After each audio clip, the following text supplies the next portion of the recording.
You know that feeling, right? That gut feeling about something? It's that deep, kind of unexplainable hunch in the pit of your stomach that tells you something is really right or really, really wrong. We usually just brush it off, as a figure of speech.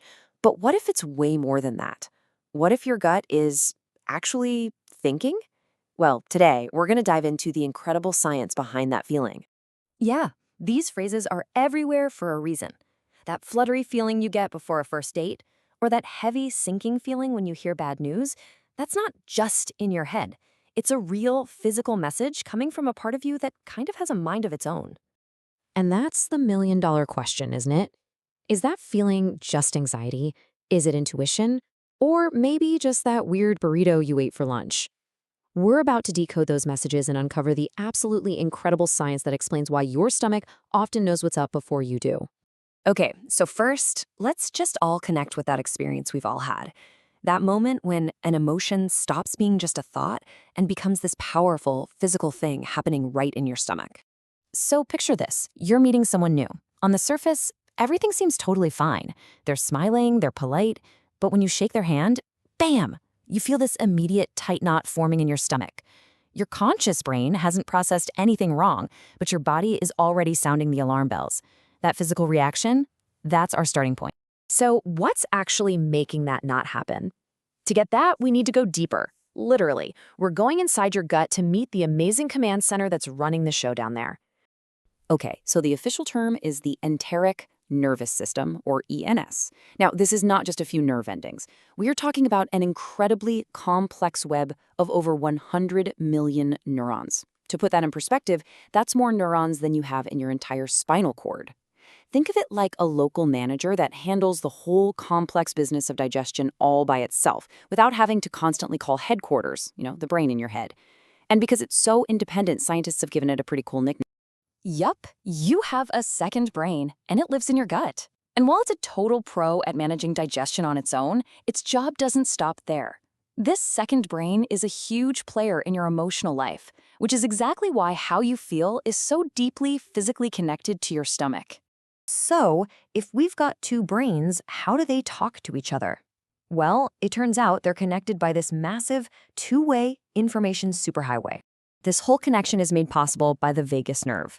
It's one of the longest nerves in your body, and it's basically a direct line, a physical and chemical link between the brain in your skull and the brain in your gut.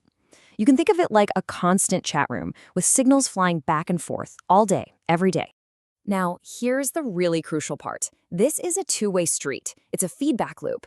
Think about getting ready for a big presentation at work. Your brain senses the stress and sends an alert signal down to your gut. Your gut then reacts, maybe with that churning, nauseous feeling, and sends its own distress signals right back up to your brain, which, of course, can make you feel even more anxious. It's a really powerful cycle. Okay, so now we know how they're talking. The next step is figuring out what they're saying. Because, and this is important, not all gut feelings are created equal. You've got to learn how to tell the difference between a message of anxiety and a message of genuine intuition. Let's break this down. That queasy feeling you get before a big exam, that's your gut reacting to a stressor you already know about. That's anxiety. But what about that deep, quiet feeling of wrongness about a person who seems perfectly nice on the outside? That's different. That's your second brain picking up on subtle cues your conscious mind completely missed. That's intuition. So, one is a reaction, but the other? That's new information. And hey, if you need any more proof that your gut has power over your mind, get this.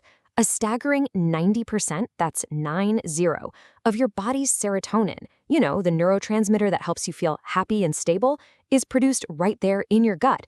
This means your gut health has a direct and massive impact on your mental well-being. It's not an exaggeration to say that what you eat can literally change how you feel. So, what do we do with all this incredible knowledge? It's actually pretty simple. We learn to listen. We start to trust that these physical feelings are valid biological signals. They're designed to keep us safe and well.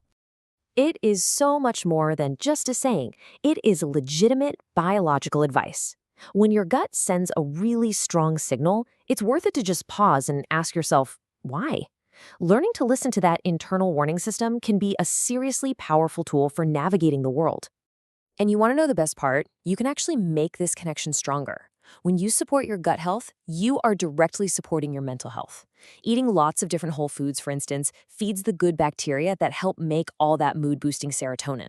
And managing stress with things like exercise or mindfulness, that helps calm down that super busy highway between your two brains. It really truly is all connected. At the end of the day, it really all comes down to this simple truth. When you take care of your second brain, it takes care of you.